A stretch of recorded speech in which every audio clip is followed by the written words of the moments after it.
এইবিলাক নাটক কৰি থকাটো বন্ধ কৰিব লাগে, সিধা কথা। আৰু মই যিবিলাক লোকৰ ঘৰত ভাড়াতীয়া হিচাপে আছে, কোনোবা মিয়া মানুহ, চিলঠীয়া মানুহ অৰ্থাৎ মুছলিম মানুহ, সেই ভাড়াতীয়া লোকজনক গৈ পেলাই দেখা গৈছে দুই এজেগাত দেখিছো দল সংগঠনৰ নেতাই গৈ পেলাই দম দিছে যে ভাড়াঘৰ এওঁলোকক কিয় ৰাখিছে খেদি দিয়ক।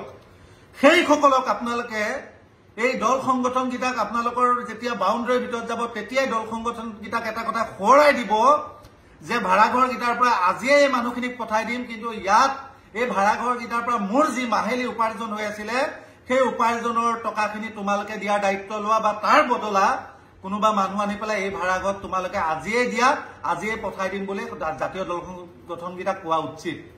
তাকে নকৰি পেলাই যদি একপক্ষভাৱে কেৱল মিয়াক খেদিব বিচাৰা তেতিয়া আমি জানি ল'ম যে তোমালোকে ধৰ্মীয় দৃষ্টিভংগীৰে কেৱল উজনিত মুছলমানৰ সংখ্যা বৃদ্ধি হ'ব বুলি ভয় শংকাত তেনে কাম কৰিছা বা তেনে মনোবৃত্তি লৈছা বুলি আমি ভাবিবলৈ বাধ্য হ'ম। নমস্কাৰ, মই বাবুল আলী হাজৰিকা সকলোকে আন এটা ভিডিঅ'লৈ স্বাগতম জনাইছো। আৰু আজি যোৱাকালি বা দুই এদিনৰ পৰা সংবাদ মাধ্যমত দেখি আছো যে আমাৰ উজনি অসমত নিৰ্দিষ্ট দুই এটা দল সংগঠনে মিয়া খেদা অভিযান আৰম্ভ কৰিছে বুলি বিভিন্ন ধৰণৰ বাতৰি ওলাই আছে। আৰু তেওঁলোকে গৈ পেলাই বিভিন্ন ভাড়াঘৰত থকা গৈ পেলাই মিয়াৰ সন্মুখত গৈ পেলাই নিজকে 10 ইঞ্চিৰ বুকু দেখাই পেলাই দম দেখাই আছে। আৰু আজি এটা সমুখ সমৰত এটা দুৰ্ঘটনা দেখিলো যে শিৱসাগৰত জাতীয় সংগ্ৰামী সেনাৰ সভাপতি চিতু বৰুৱাই মিয়া খেদা অভিযান লৈছে।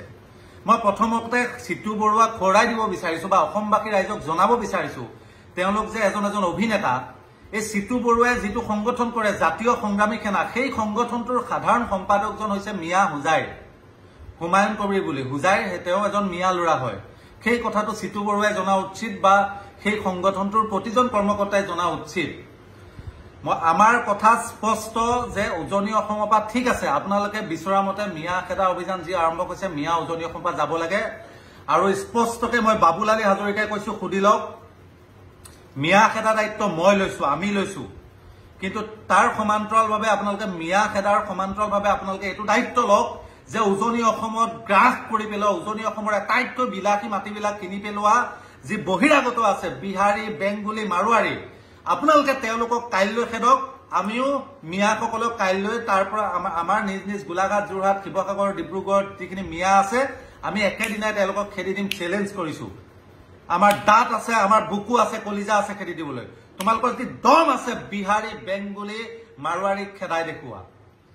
তাকে নকৰি পেলাই যদি একপক্ষভাৱে কেৱল মিয়াক খেদিব বিচাৰা তেতিয়া আমি জানি ল'ম যে তোমালোকে ধৰ্মীয় দৃষ্টিভংগীৰে কেৱল উজনিত মুছলমানৰ সংখ্যা বৃদ্ধি হ'ব বুলি ভয় শংকাত তেনে কাম কৰিছা বা তেনে মনোবৃত্তি লৈছা বুলি আমি ভাবিবলৈ বাধ্য হ'ম। এইবিলাক নাটক কৰি থকাটো বন্ধ কৰিব লাগে, সিধা কথা।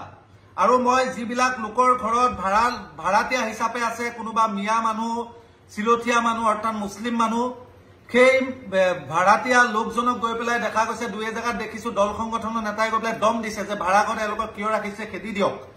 সেইসকলক আপোনালোকে এই দল সংগঠন কেইটাক আপোনালোকৰ যেতিয়া বাউণ্ডাৰীৰ ভিতৰত যাব তেতিয়াই দল সংগঠন কেইটাক এটা কথা সোঁৱৰাই দিব যে ভাড়াঘৰ কেইটাৰ পৰা আজিয়ে এই মানুহখিনিক পঠাই দিম, কিন্তু ইয়াত এই ভাড়াঘৰ কেইটাৰ পৰা মোৰ যি মাহিলী উপাৰ্জন হৈ আছিলে সেই উপাৰ্জনৰ টকাখিনি তোমালোকে দিয়াৰ দায়িত্ব লোৱা, বা তাৰ বদলা কোনোবা মানুহ আনি পেলাই এই ভাড়াঘৰত তোমালোকে আজিয়ে দিয়া, আজিয়ে পঠাই দিম বুলি জাতীয় দল সংগঠন কেইটাক কোৱা উচিত।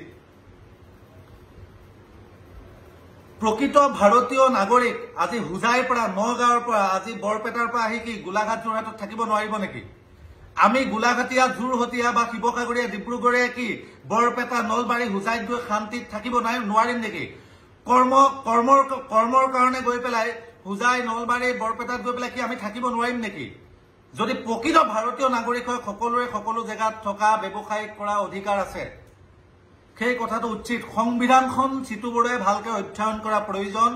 আৰু মই শেষবাৰো কৈছো যে অসমত তোমালোকে যিদৰে কেৱল এটা মিয়া সমস্যা বনাই দিছা, অসমৰ মূল সমস্যা মিয়া নহয়। অসমৰ মূল সমস্যা বিদেশী, অসমৰ মূল সমস্যা বহিৰাগত। কাৰণ বহিৰাগতয়ে অসমৰ সকলো চহৰ গ্ৰাস কৰি পেলাইছে, অসমৰ সকলো অৰ্থনৈতিক দিশ তেওঁলোকৰ হাতলৈ লৈ গৈছে। যদি তোমালোকৰ সৎ সাহস আছে তেতিয়াহ'লে বিহাৰী, বেংগলী, মাৰোৱাৰীকেইটাই কাইলৈ খেদা, তোমালোকে মিয়াক খেদিব নালাগে, মিয়া খেদাৰ প্ৰয়োজন নাই। মই বাবুল আলী হাজৰিকাই কৈছো একেদিনাই উজনি অসমৰ পৰা মিয়া খেদি পঠাই দিম, স্পষ্ট।